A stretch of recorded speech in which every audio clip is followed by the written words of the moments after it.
Most religious traditions are built around human relationships with a deity or deities thought to transcend the social world, as can be seen, for example, in this Christian image of God and man by the famous Renaissance artist Michelangelo. Deities do not always follow this Christian template, however, as can be seen in this 19th century Sri Lankan image of the Buddha, surrounded by demons as gods look on. Diverse faiths are tied to diverse deities, creator gods, ancestral spirits, personified natural forces, and much, much more. In some religious traditions, the supreme deity is thought to be entirely formless, beyond all human understanding or representation. In other traditions, or at other moments in the same tradition, deities are thought to take on human form and characteristics. This video includes reflections on gods and spirits by speakers at the Religious Worlds of New York Summer Institute for Teachers. A Protestant Episcopal priest will share her view of God as a loving parent. Two priests in the Lukumi tradition, often called Santeria, will describe their relationships with Obatala and Oshun, two of the tradition's major orishas or spirits. A Hindu community leader will reflect on the moral qualities of diverse gods, including Rama, Hanuman, Krishna, and others, while another Hindu leader will describe these gods as incarnations of the formless divinity known as Brahman. We hope these diverse views of gods and spirits will help you understand the deeply human realities of religious life. One thing that I love to do, and I actually attribute this to my Southern Baptist upbringing because there's such a focus on evangelism and Christian witness and getting out there and talking about God.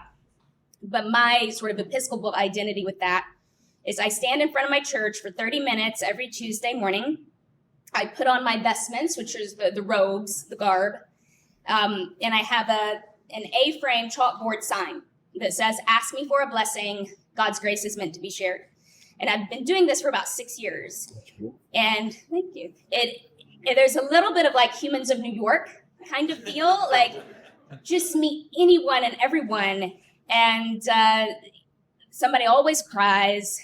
Usually there's someone in like pastoral distress that might not stop otherwise, but for perhaps a crisis moment. Some are just really interested. What's a blessing?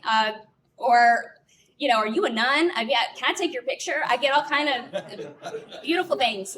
And I blogged about it for a while. I actually wrote a book about it. It's coming out in September. And I thought I'd read you just a little snippet about one of my interactions with a middle school basketball coach. So far in this ministry, I've only had one sports-related prayer request. It came from a man who coached a middle school boys basketball team. They had a big game coming up that Saturday, and he was feeling nervous about it. "It can't hurt to pray, right?" he said. "Right." Before getting down to business, we spent a few minutes bonding over our love for and true fascination with middle schoolers. He talked about their exaggerated, hormone-induced emotions and how fun it is to watch his team explode into laughter or shock over the smallest thing. Middle schoolers are gangly and goofy, enthusiastic yet too cool for school, and they want to make you proud. This coach was proud indeed and 100% invested in his boys' growth and success, not only as basketball players, but as strong yet vulnerable and endearingly ridiculous teenagers on their way to becoming young men. He turned his head away to discreetly wipe away a tear. Then he cleared his throat, widened his stance, and bowed his head. "Just pray that they kick some ass this weekend," he said in a deep voice. I prayed that they would leave it all on the court. Fortunately, the coach seemed satisfied with my prayer. As we said our goodbyes, I silently thanked God for how deeply this man cared for his team. It reminded me of the loving care I have for my own child, which is a small glimpse into the vastness of God's love for us. God created us for no other reason but love. Parents have children purely to love and delight in them, to learn who they are, cultivate their character, and support their flourishing. Like coaching, parenthood is not about what the child can do for the parents, but what the parents can do for the child. Of course, not all parents are this emotionally mature all the time, and we know that family dysfunction abounds. But when parents do rise to the occasion, the best of their human loving is a window into God's love for humankind. God loves us beyond measure. And much like that basketball coach or a proud parent or a committed teacher, God gets teary-eyed just thinking about our efforts to do the right thing, even when we fail. Does this mean we always do our best? Definitely not. But God is always for us, cheering us on, perhaps even rooting for us to kick some ass. So in the Lukumi system, you are initiated to a particular orisha, but you're also given several other orisha, right? So you technically are initiated to several orisha. And you're also told, so if you are initiated to a male orisha, you're told who your mother is. If you're initiated to a female orisha, you're told who your father is. So my mother in the tradition is Oshun. I was not okay with that. And not because, Oshun is amazing. Oshun is beautiful and lovely and, money and wealth and love and sex and all of those wonderful, amazing things that make life worth living. But I was a very young woman when I was initiated. I was 18 years old. And I did not have a sense of self. I didn't have a sense of my own beauty. I didn't have a sense of my own worth at the time of my initiation. And to be told that this amazingly beautiful, sexy, gorgeous, strong, powerful orisha was my mother was not something I intellectually understood. So Obatala, oh yeah, easy. I'm smart. I'm a leader. I got a big head, literally and figuratively, spiritually. I always think big. I get headaches. Like all of the things that are about Obatala was very easy for me to accept. But Oshun, it took very many years, a lot of years, and some psychotherapy and some internal work and spiritual work, and Oshun constantly showing up for me to finally help me accept her as my mother and to be grateful for her grace and patience with me, rejecting her because I didn't think I was pretty enough. And that's a very superficial way to even think of spirit and to think of God and to think of Orisha. But that's the space that I was in at the time that I was initiated. I love this because I'm also a priest of Obatala. My mother is also Oshun. Look So at that. Oshun is in the house today. I was marked to become a priest of Obatala when I was a child, but Obatala gave very specific instructions to my family that I had to actually wait to complete my studies before becoming initiated.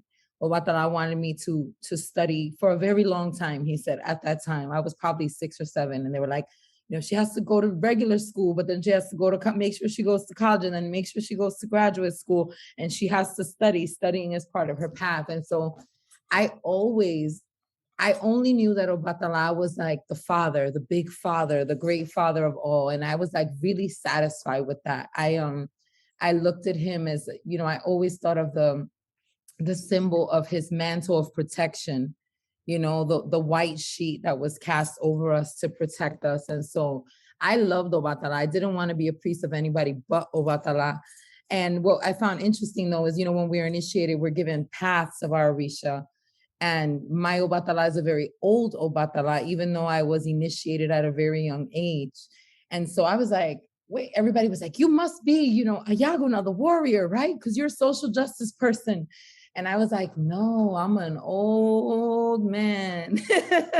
But what I've learned and what I love about my road of Obatala is that, part of what his age symbol, one, he's associated with the sun, which I think is a beautiful symbol that brings me great peace. And two, that he actually represents endurance, and I think that endurance is definitely a sort of something that I've needed throughout my life and that I will probably continue to need. And it's also aspirational. Like I remember always, like, I'm like, you're going to grow, I'm going to make sure I grow to be a very old lady.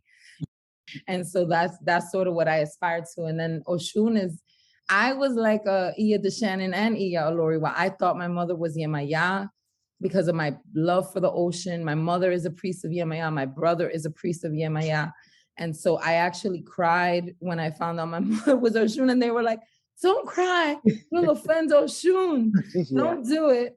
And I also believe that I'm a daughter of what they say, a daughter of the two waters. So I actually have to honor them both as my mother. But Oshun is, my Oshun specifically is the owner of musical instruments. And she also heals with herbal medicine. And, for my life trajectory in the arts, I think she's a very appropriate mother. And I also come from a grandmother who was a midwife. So, in my personal life, I love to work with herbs and natural medicine, and I'm a Reiki practitioner of 20 years. So I got exactly what I needed in this lifetime. Okay. Stories of Ramayana have very colorful characters. One is Hanuman, who is the monkey god, and he becomes a true friend of Rama. We encourage our children in discussions to talk about the nature of the represented gods.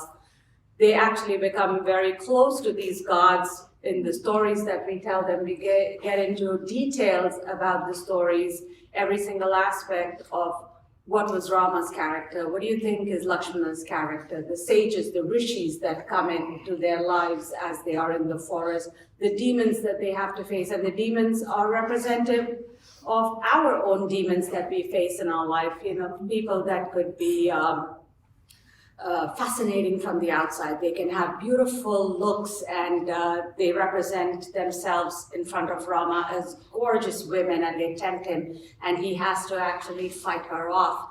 And then there are demons who come in as temptresses, or very powerful demons who are cruel, ugly, who can kill. So these are representations of demons in our own personal lives that we have to fight and battle. But telling something which is so abstract to children could become very difficult for them to understand. But when you put them in the form of a demoness, and we show pictures which have been, representative of that kind of a beautiful woman who tempts Rama, who tempts Lakshmana, then that becomes even more real for them to know, okay, these are temptations that we can avoid as we carry on in life.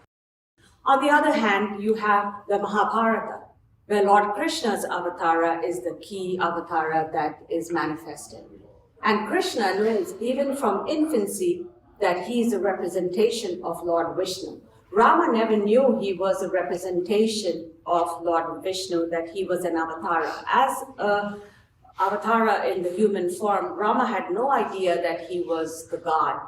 But Krishna knew even from when he was a child. He opened his mouth one day when he was being really naughty, and Krishna is always portrayed as this naughty infant child who, you must have seen those pictures where he's got a pot of butter that his mother has churned, and they were all a family of cowherds, so they had a lot of milk products, and his mother would churn the butter out of the milk, and he would love to steal butter and eat it. No matter which high shelf she put it on, Krishna knew how to get it and eat it.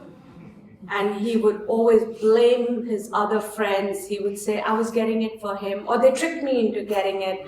So those kinds of things. And once when Yashoda, his adopted mom, said, Krishna, no, I need you to open your mouth and show me that you have the butter in your mouth. I see butter sticking all over your face. Open that mouth and I want to see it. And when he opens his mouth, he reveals the entire universe in his mouth. what Gita teaches us, and also a lot of different almost texts teach us, is that there is this God that has no shape, no form, no gender, Brahman, the ultimate power, which is mostly like the energy, what we consider like the life source of everything on earth. And the reason that we believe that God has taken these different incarnations, and that again we worship God as an idol, is because we believe that our mind can't really grasp that idea. Like if you really sit and think about it, it's really hard. You know, I still like look up when I think about God, but our concept of God should be that God is everywhere and everything. So by using these incarnations, we believe that God has come onto earth to show us how we should live, how we should act, how we should treat others. And it's kind of a stepping stone that, you know, it's easier to have an image of a god or a goddess when you're praying. And we believe that if you continue on the spiritual path with devotion to that one form of God, then you can come to the realization of Brahman and truly understand that there's this all-pervading formless God.